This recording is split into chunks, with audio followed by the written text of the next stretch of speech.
Anyway, if there's no I sound, think it's sound actually. It's one. listen live. Well, I'm not telling them anything. They should come here and listen. I think it's Come one. up here. and just Turn off the live feed. Salam alaikum. Okay, so today we are covering Kabira number 14, which is Al-Kadhibu ala Allah Azza wa Jalla wa ala Rasulihi sallallahu alayhi wa sallam. Lying against Allah, making false statements about Allah, or attributing false statements to Allah, and attributing false statements to Rasulullah sallallahu alayhi wa sallam. So lying against Allah and lying against His Messenger. How do we know this is a major sin? Allah subhanahu wa ta'ala states in the Quran, وَيَوْمَ الْقِيَامَةِ تَرَى الَّذِينَ كَذَبُوا عَلَى اللَّهِ وُجُوهُهُمْ مُسْوَدَّةٌ.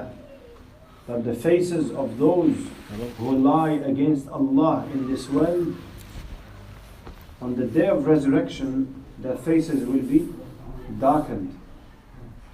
In another verse, Allah subhanahu wa ta'ala says, وَمَنْ أَظْلَمُ مِمَّنِ افْتَرَى عَلَى اللَّهِ كَذِبًا. Who can be more unjust than the one who lies against Allah?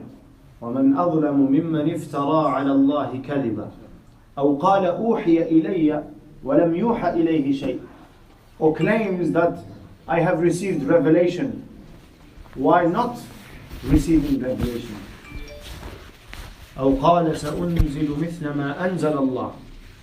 Or he says that I will reveal something similar to what Allah has revealed. So وَمَنْ أَظْلَمُ مِمَّنِ افْتَرَى عَلَى اللَّهِ كَذِبًا. Lying against Allah, attributing false statements to Allah. Allah said in the Quran. Right? And people do this. I remember when we were young, I've heard this a number of times, that Allah says in the Quran that you should not, trying to find the term in English, you know when you give somebody up, no, Allah says in the Quran that you should not grasp. You should not give somebody up, you should cover. This is not a statement of the Quran. People have made it into, okay, we were children at the time. If anything, Quran tells you if you have information that somebody has done something and you are asked to be a witness against them, then come as a witness. You have to be witness against your own self if you have done something wrong. You have to witness against your parents if they have done something wrong. You have to witness against your child if your child has done something wrong. Your spouse, you witness against them. There's no covering up because they're your family members. So this is an example. People just make things up. Okay? So مَنْ افْتَرَى عَلَى اللَّهِ أَوْ قَالَ أُوحِيَ إِلَيَّ وَلَمْ يُوحَ إِلَيْهِ شَيْءٍ. Somebody who says that Allah has sent me revelation. Well, Allah has not sent him revelation. The biggest one is Musaylim al-Kadhdhab. One of the biggest. Rasulullah said that there will be 40 people who will claim receiving prophethood from Allah. Yeah? They will claim that they are prophets. One of them was Musaylim al-Kadhdhab. And look how when Allah misleads someone and allows for someone to go astray, then absolutely there is none that can guide this person. So he is lying to his people and he said, I have received revelation. That's fine to a certain degree. You know, he wants a position and he wants respect amongst his people and he wants to benefit. But he believes this lie and he goes to the extent as to writing to Rasulullah. And he says, this is from Musaylama to Muhammad, the messenger of Allah. I have been included in what Allah has sent you with. Like Rasulullah will not be told by Allah subhanahu wa ta'ala, and Musaylama is the one who has to inform him. It is not, we're not saying that it is impossible. It happened with Musa. But Musa requested that Harun be made the messenger. Right? Now this person does what? He writes and he says that Allah has made me a messenger like you are a messenger. And that we are going to divide the world into two parts. And then he comes up with some bogus verses to his people. Right? Like Rasulullah has Surah Al-Fil, so he attempts something And actually, the people who were around him, who were intelligent, knew that he was lying. But they wanted what? What causes a person to do this is seeking authority in this world. And this is why Allah subhanahu wa ta'ala ends the verse من أظلم ممن افترى أو قال أوحي إلي ولم يوحى إليه شيء ومن قال سأنزل مثل ما أنزل الله ولو ترى إذ الظالمون لو ترى الظالمون في غمرات الموت والملائكة أخرجوا أنفسكم اليوم تجزون عذاب الهون بما كنتم تستكبرون في الأرض بغير الحق وكنتم عن بما كنتم تقولون على الله غير الحق وكنتم عن آياته تستكبرون. The reason for this is that a person seeks authority and they want to be raised in status, and they know that religion is a powerful tool, right? And they also know that there's no way to verify it. So if you fool people, know who's going to be there to question you, and people will just follow. So the examples are: number one, a person claims to have received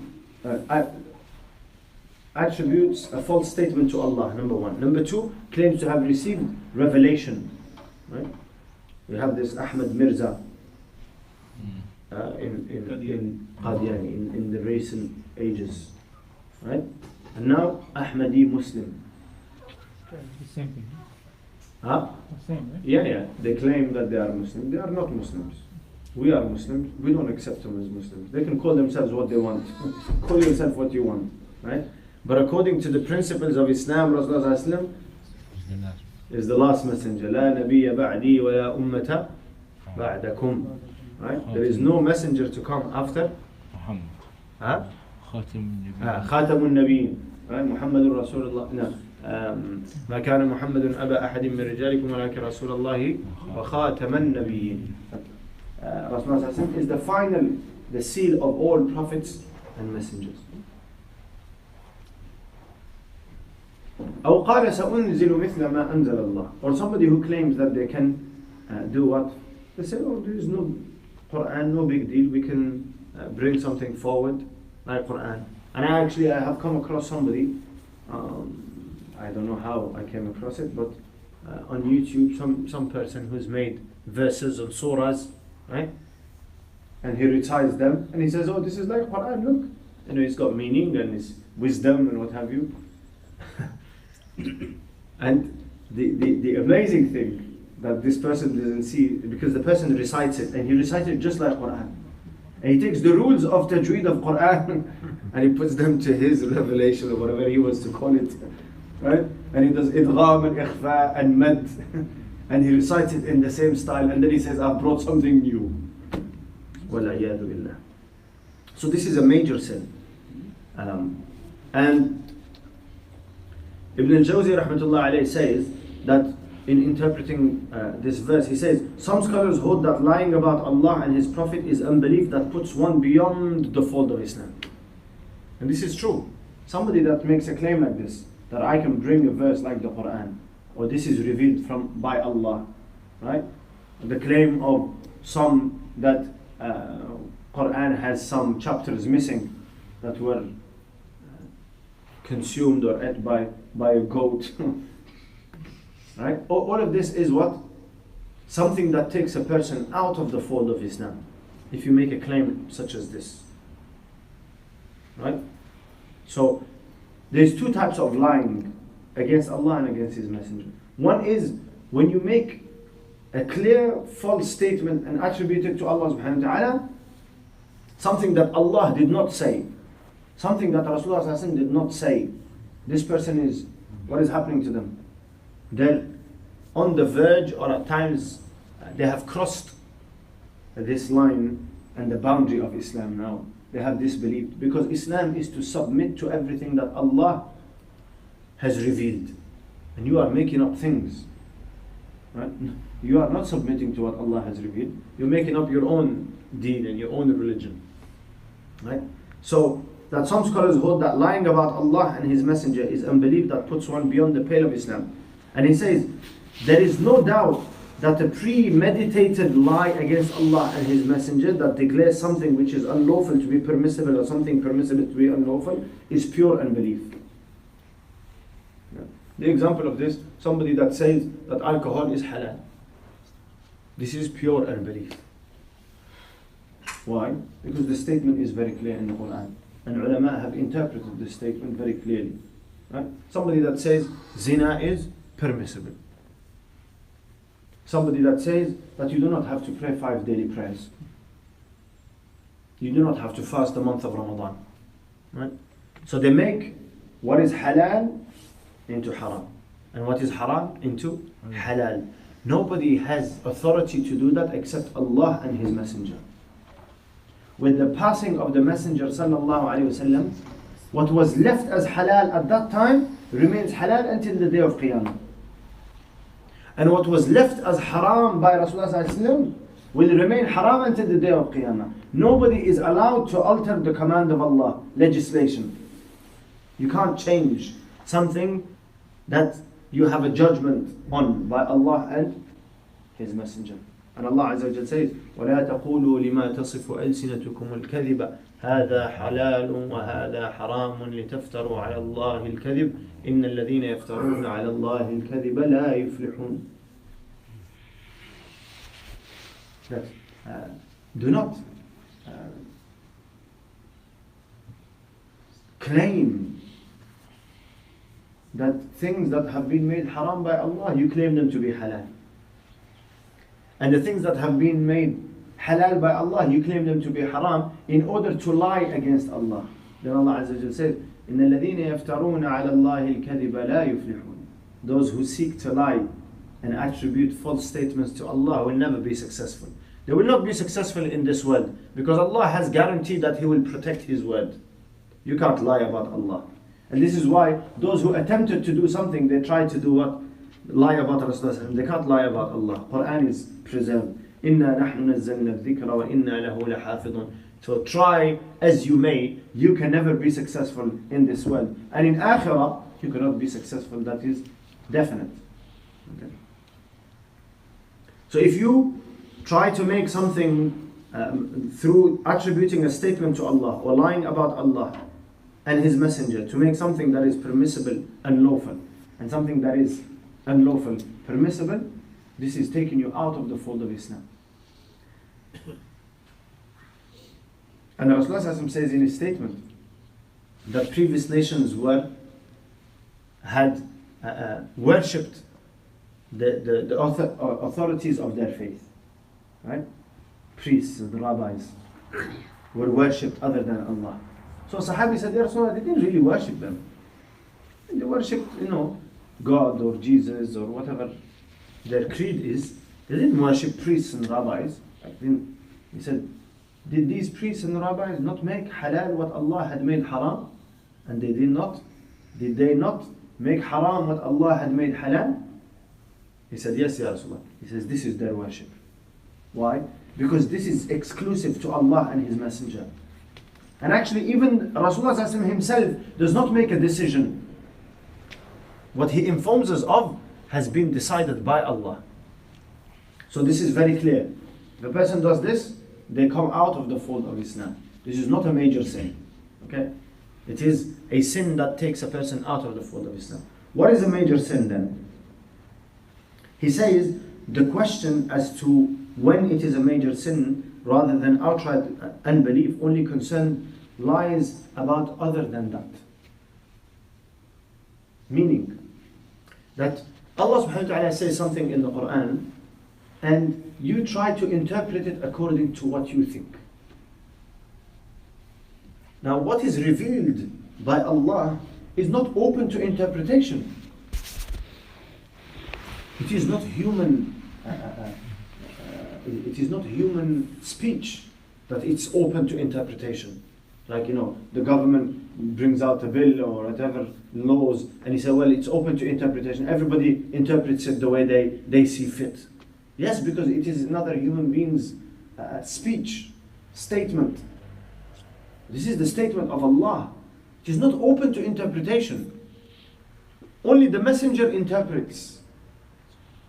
وأنزلنا إليك الذكر لتبين للناس ما نزل إليهم. The job of the messenger is not only to recite the verses, but rather to explain that which has been revealed. So interpretation only comes from the messenger sallallahu alaihi wasallam. And then that is passed on to Sahaba, and Sahaba inform the Tabi'een, and the Tabi'een inform the Tabi'een, and so on and so forth. And it comes all the way until it reaches us. Yes, there are certain verses that hold certain meanings that could not have been understood in that time. But there will not be verses relating to belief, and there will not be verses relating to legislations. Okay, belief is tawheed, because belief is complete in the Quran. Legislation is complete in the Quran.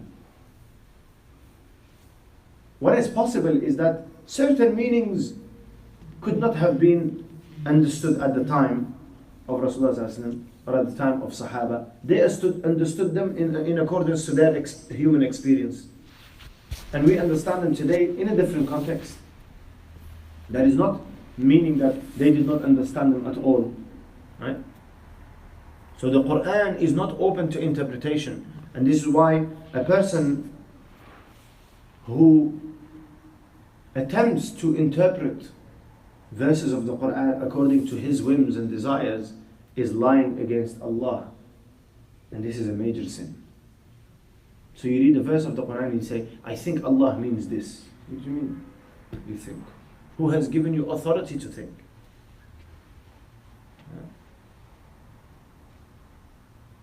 And likewise the hadith of Rasulullah sallallahu alaihi wasallam, that you read the hadith of Rasulullah sallallahu alaihi wasallam and you say to yourself that I think this is what it means.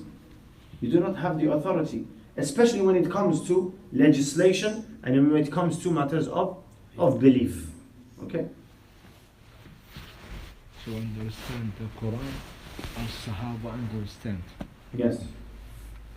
Understanding the Quran as Sahaba understood the Quran. And understanding the Sunnah of Rasulullah as it was understood by companions of Rasulullah, because they took from it. And this is like a fallacy that people say, I'm following the Quran and Sunnah. We are all following the Quran and Sunnah, but you are not equipped to go directly to the sources. But it says in Hadith, how do you know what this Hadith means? You're reading the Hadith in English or in another language. You're not qualified to go to the Hadith and tell us what that Hadith means. This is why we have fiqh. Fiqh is what? It is ulama who are equipped with the necessary sciences.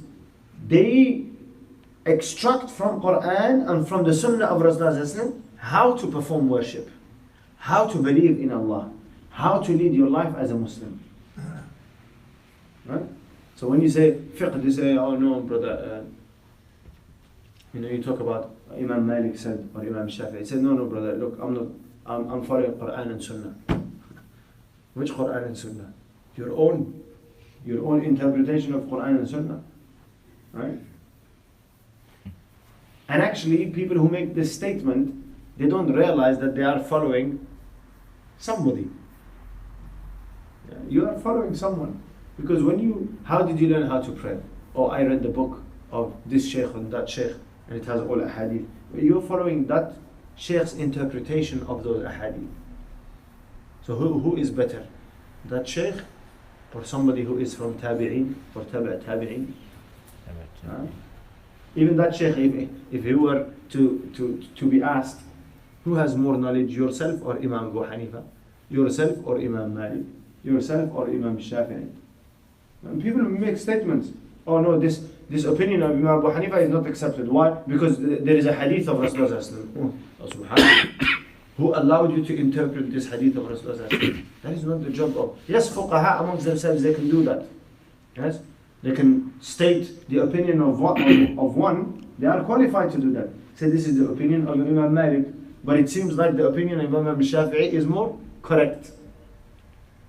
But that is not for you and I to... So this is lying against Allah and His Messenger. When you do what? you interpret the verses of Quran according to your whims and your desire and your intellect and your understanding. Or you interpret the ahadith of statements of Rasulullah, this is what I think it means. Right? So a prime example of this is what? The ahadith of Rasulullah in relation to the end of times. Right? For example, the hadith of Jibreel, he said, what are the signs of the day of judgment, of Qiyamah? And he said what? أَن تَلِدَ الْأَمَةُ رَبَّتَهَا. When a slave girl will give birth to her master. And you see, الحفاة العراة رعاء الشاء يتطاولون في البنيان أو كما قال عليه الصلاة. When you see the shepherds, with their heads uncovered and their who previously did not even have enough to cover their head and to wear shoes, they are now competing in what? Building high walls. High buildings, building high buildings. So he says, oh, this is what Rasulullah meant. How do you know? Do not know. Yes, it is a possibility, but you cannot attribute to Rasulullah that which, and a hadith of Rasulullah that at the end of time, the thigh of a person will inform him of what is happening in his home. Oh, this is the mobile phone. This is what? Possible interpretation, but you cannot say this is what Rasul. When you say this is what Rasulullah means, you are doing what? This is a general statement of Rasulullah sallallahu alaihi wasallam, and you are doing what? You're specifying its meaning. Rasulullah left it general; it remains general until the day of Qiyamah. Understood? So this is a major sin. And Rasulullah says, "Man kadhaba alayya muta'ammidan," the one who lies against me intentionally, فَلْيَتَبَوَّأْ مَقْعَدَهُ مِنَ النَّارِ. Let him prepare what? Let him prepare his place in hellfire. Meaning that person will be in hellfire. Why? Because this person is what? He's leading himself astray and possibly leading others astray. And this is why Rasulullah says that at the end of time, people will appoint authorities who are ignorant. فَضَلُّوا وَأَضَلُّوا. Those in authority will go astray and will mislead the masses. Why? Because they are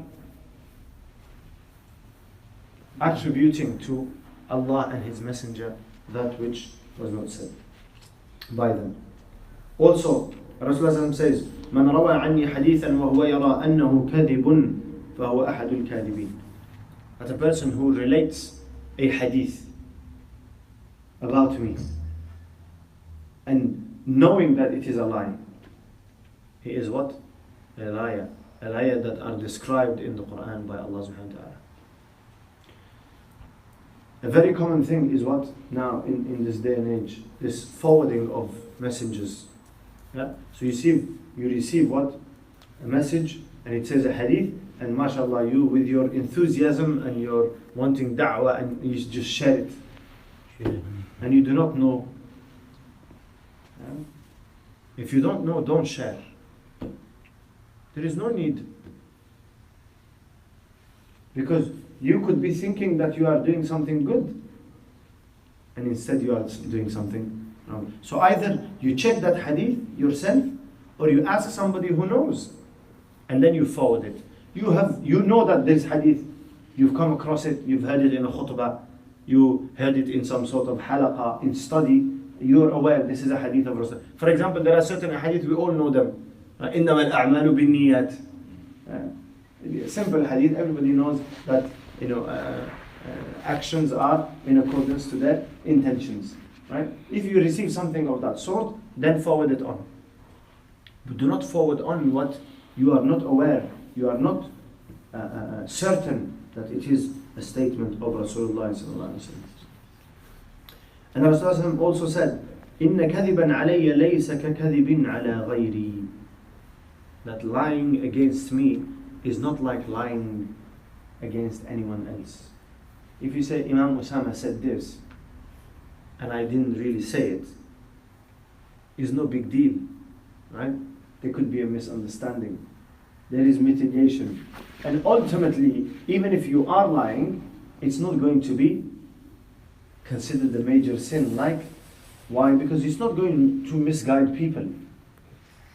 Oussama is not an authority, but Rasulullah is an authority. He is legislator in Sharia. So if you lie about Rasulullah, he says, "Man kadhaba alayya muta'ammidan falyatabawwa maq'adahu min an-nar." And actually, ulama have been very particular even about, and this is why you will hear often somebody who's relating hadith will mention the words of the hadith, and then he would say, "Aw kama qala Rasulullah." So they will relate the wording of the hadith as they remember it, and then they will say, it is as Rasulullah said it. Meaning that if I get it wrong, then I am responsible for it, and I ask forgiveness from Allah subhanahu wa ta'ala.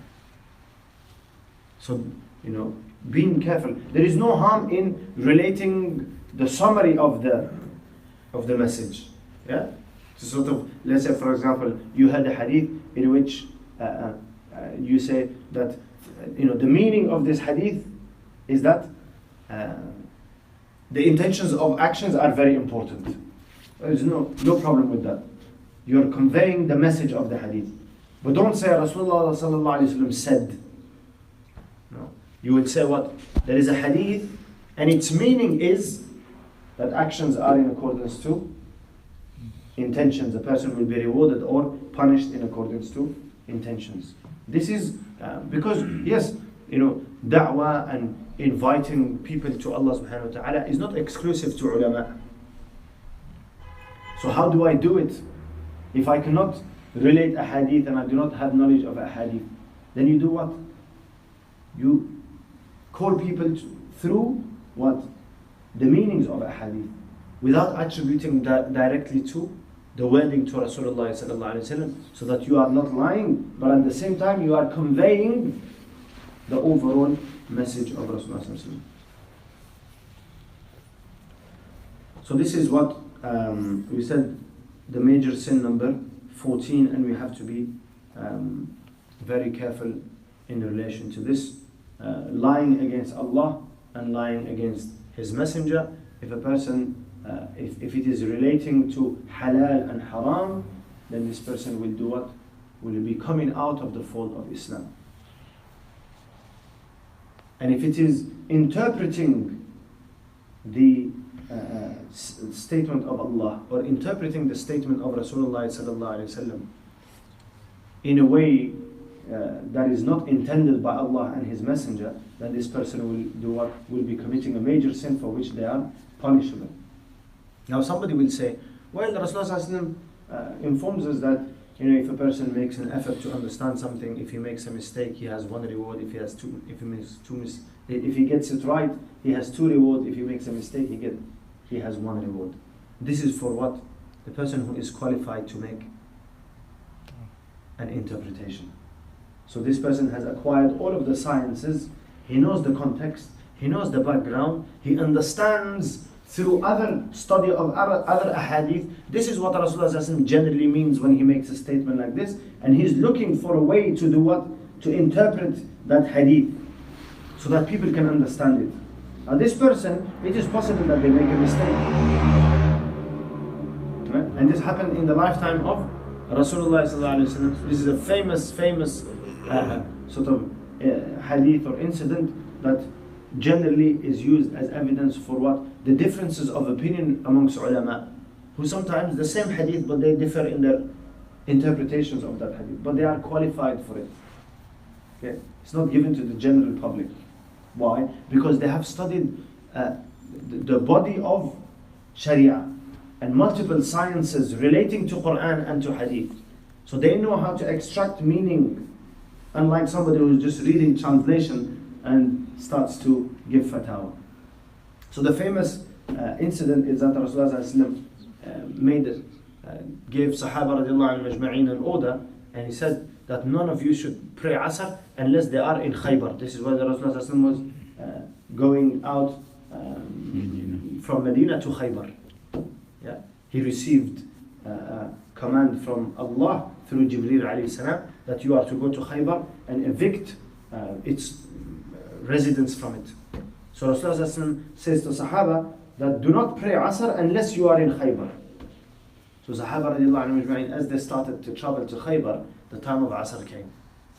Some of them said, the Rasulullah said, don't pray unless you are in Khaybar. So we're just going to continue. When we get to Khaybar, we're going to pray. Others said, no. Rasulullah meant that hasten and try to make it there for Asr. But now is Asr time, it's almost Maghrib actually. And the Salah time is going to pass, so we have to pray Asr. So when they arrived to Rasulullah, both parties what? Said, one of them said this, the other one said that. Rasulullah did what? He approved both of their actions. However, these people are not like us. They lived with Rasulullah. And even then, ulama say that actually the people who offered Salatul Asr, they were correct. Those who did not, they tried to understand the statement of Rasulullah, but they were incorrect in their conclusion. Right? But since they made the effort, then they are forgiven. That is how they understood it. But them and us are not the same. They spoke the language of Rasulullah, the dialect of Rasulullah, and they lived with Rasulullah. They saw how he lived. So even, you can say, well, this Sahaba didn't sit and study usul al-fiqh and usul al-tafsir and this Arabic and this nahu and this sarf and this balagha and all of these different sciences, but they did not study them officially. Yes? They didn't sit with a book to learn, but they were learning it from living with Rasulullah sallallahu alaihi wasallam.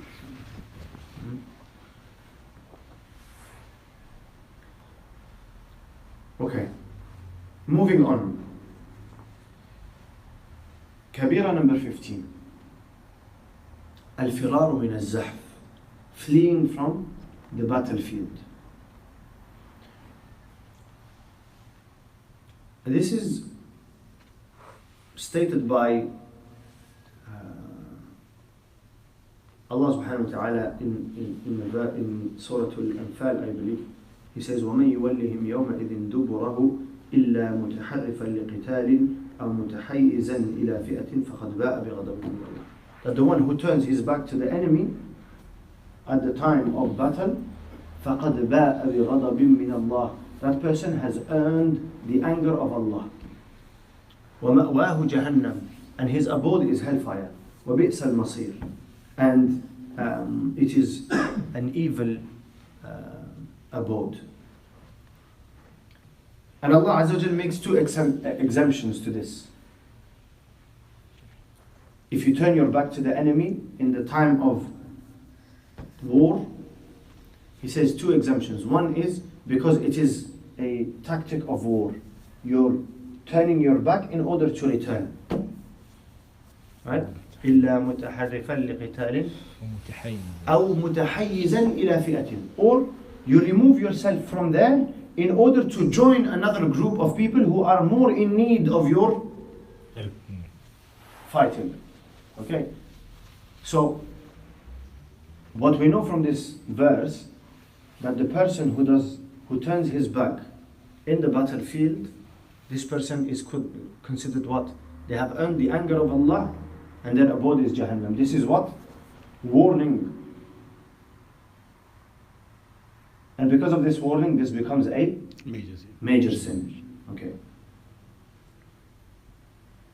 Now before we get there, the first thing is, this relates to what? One of the great commandments of Allah subhanahu wa ta'ala, which is what? Jihad. Huh? I can't hear it properly. Jihad. Okay. Sulaiman is saying jihad. People are like, we're afraid of even saying jihad. This is the problem. The term jihad belongs to us. It is a term from Quran. It's been hijacked. And we now Muslims are afraid to even say jihad. Right? We become afraid. Somebody else has hijacked our, whether they are Muslim or non-Muslim. They've hijacked this term, and now we are afraid of even mentioning the word. Everybody's looking. Wow.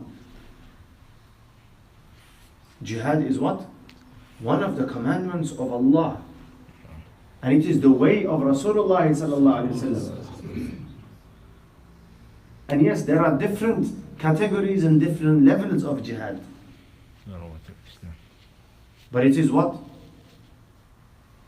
Sahaba radiallahu anhu ajma'in said, Ya Rasulullah, what is the best actions? Amongst the best actions, Allah's Messenger mentions, Al-jihadu fi sabilillah, fighting for the cause of Allah. Here, it doesn't mean that jihad of nafs. There is places where Rasulullah mentions, and we mean by jihad the struggle against the self and the lower self. But this is not the meaning in these ahadith. Or when Allah subhanahu wa ta'ala says, وَجَاهِدُوا فِي اللَّهِ حَقَّ جِهَادِهِ.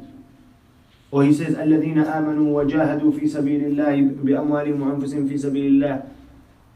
A number of verses of the Quran. Right? This is what? Fighting for the cause of Allah. This is one of the greatest actions that a person does, a believer. Why? Because a Muslim is the one who submits himself to Allah and the way that is pleasing to Allah. Right? And you do that in a number of ways, by fulfilling the commands of Allah subhanahu wa ta'ala. And in order to fulfill the commands of Allah, you are required to sacrifice certain things.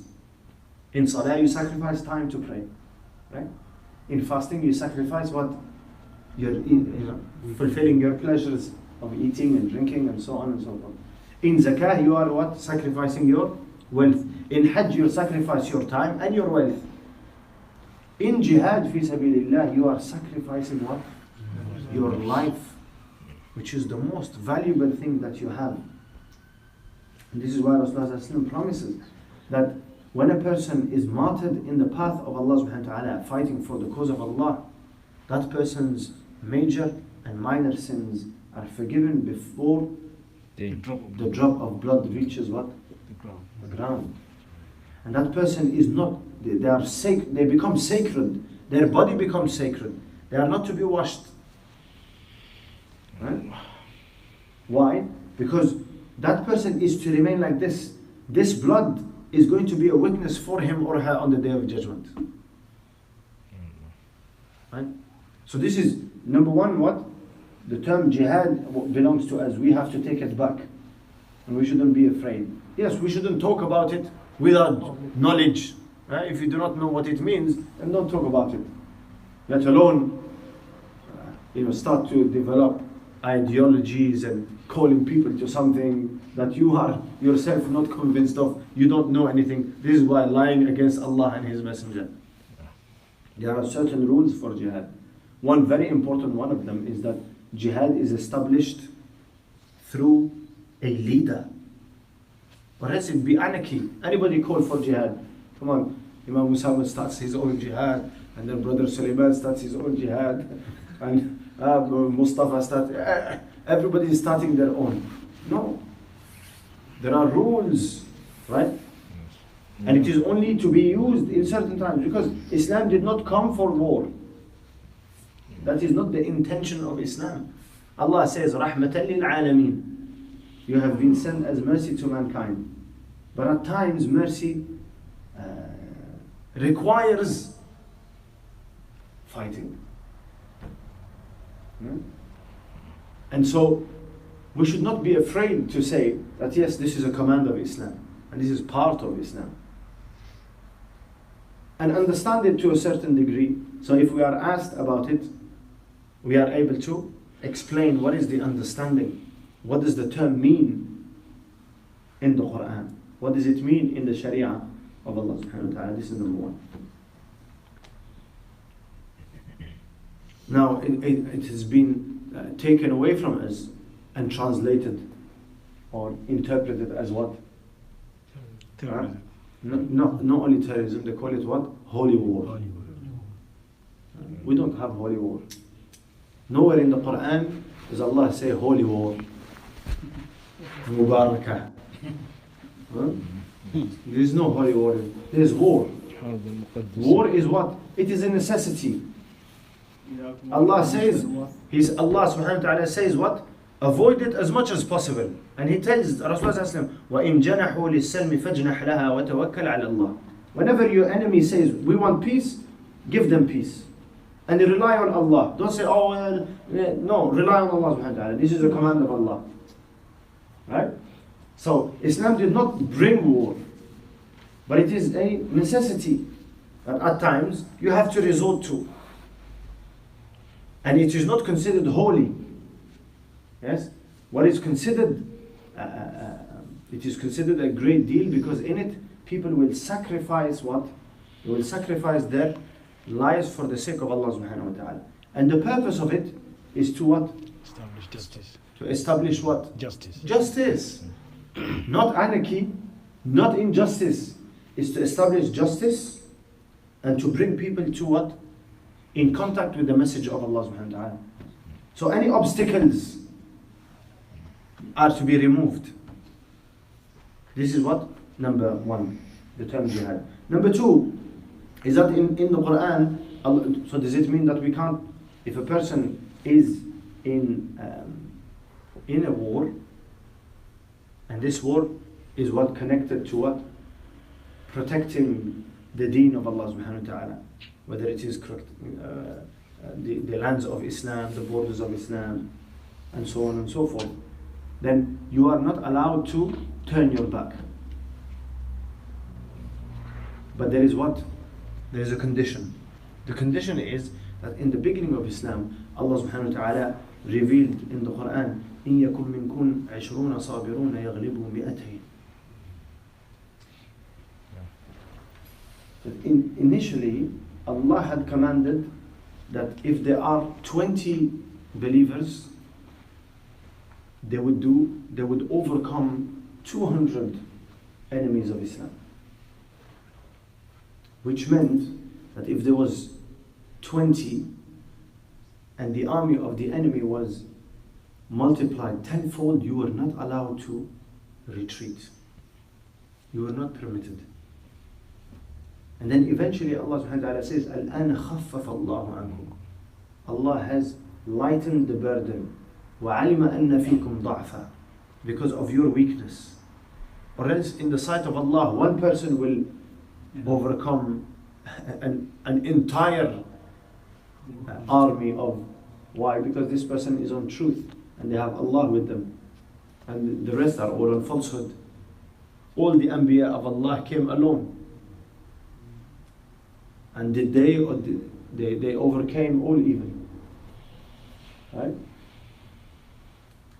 And Allah subhanahu wa ta'ala says in the Quran, وَلَقَدْ سَبَقَتْ كَلِمَتُنَا لِعِبَادِنَا الْمُرْسَلِينَ إِنَّهُمْ لَهُمُ الْمَنْصُورُونَ وَإِنَّ جُنْدَنَا لَهُمُ الْغَالِبُونَ.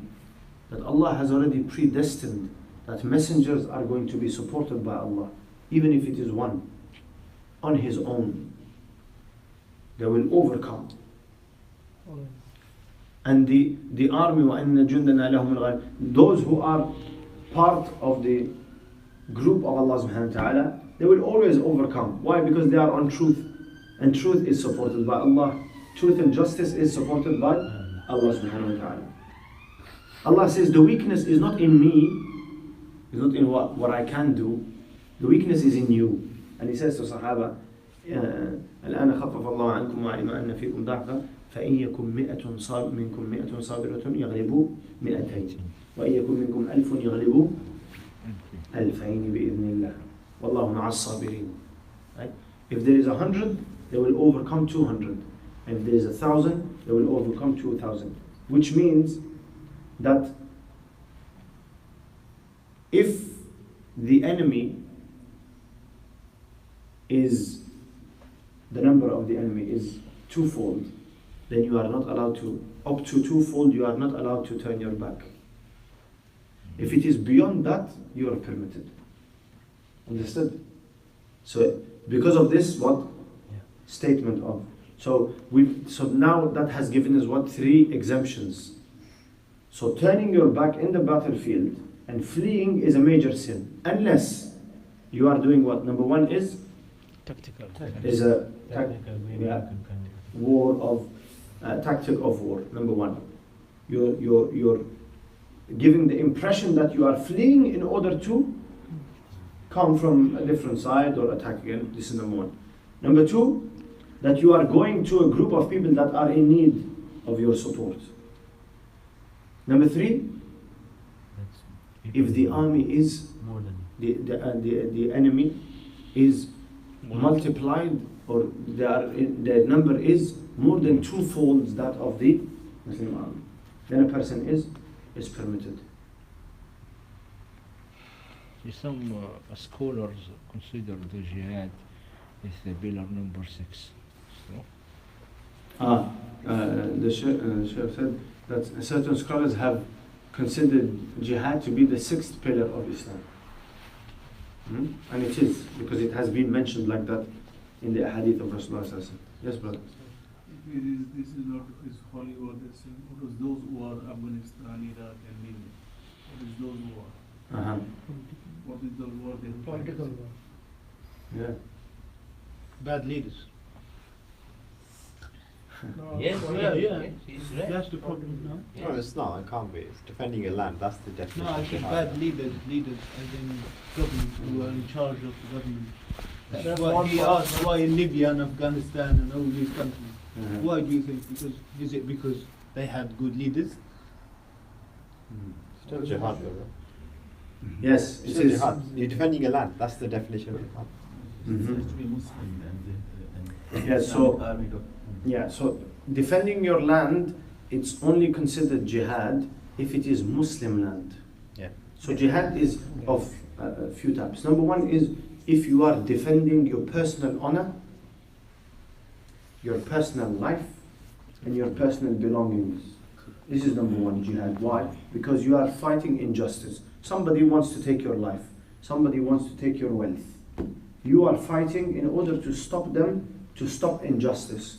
Because if you don't do it, then this person is going to take what belongs to you, and then they will go from you to somebody else, and then to somebody else, and they say what?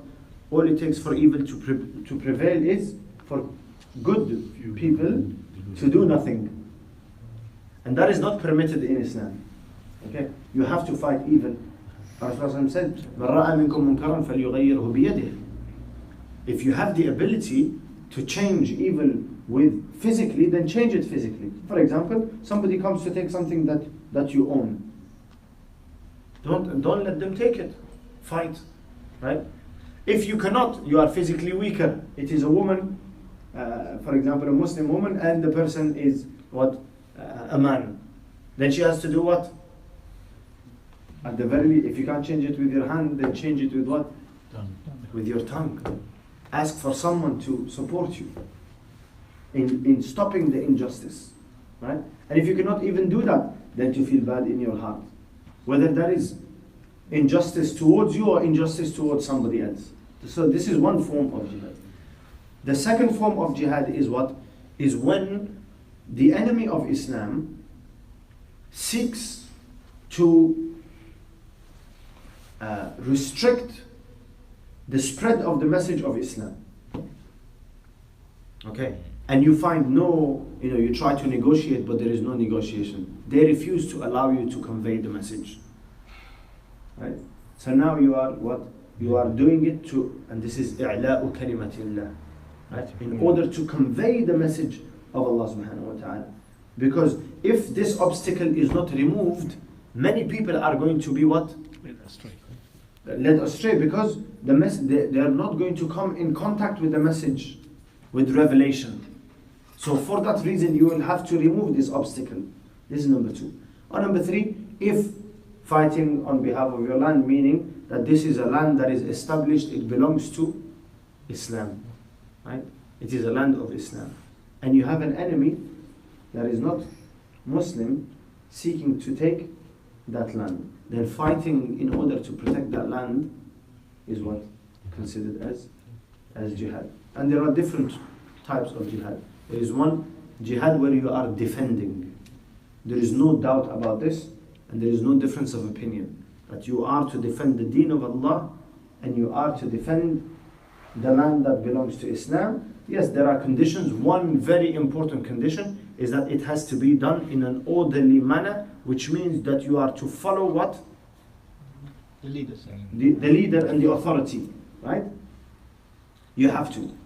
You cannot just proclaim yourself like some that we hear Well, of. two times the jihad al-talab and jihad al-daf in an Arabic. So this is what we are explaining. So this is what defending. This is what is known as jihad al-dafa. And then jihad al-talab is to, without the enemy coming to you, you are seeking the enemy, right? So you are coming out and you are starting the war. And here there is a difference of opinion in relation to when does it happen. Does it happen when you know that the enemy is preparing? Right? You receive information, or you are assuming that there is a possibility that the enemy is going to attack, and so you go out before them. For example, the Battle of Tabuk. Rasulullah heard that the Roman Byzantine had began to assemble their armies in order to attack Rasulullah. So Rasulullah came out before they even reached. So Rasulullah came out to receive them. This is talab, that he didn't wait for them to come. Rasulullah came out himself, right? Or in occasions where, let's say for example, Muslim minorities are living under non-Muslim rule and they are oppressed. Yes? So then we don't sit around and say, well, the enemy is not coming to us and for that reason we are not going to do anything. No. You are supposed to do what? In order to establish justice and to free those Muslims, the Muslim army will have to come out. But all of it is done under what? The guidance of scholars and the authority of a leader.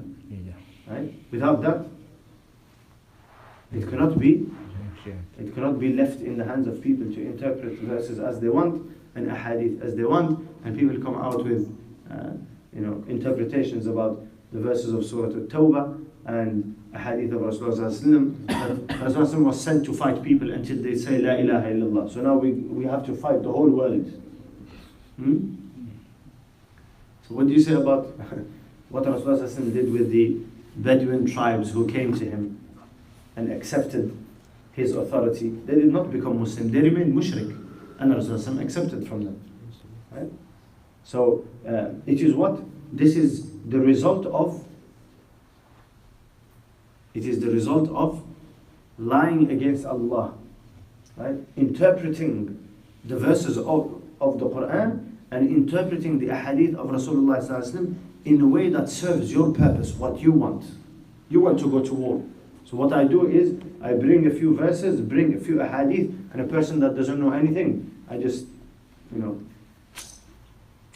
create this ideology and I fill it in their mind, and then they are going to go and cause havoc in the world in the name of Islam.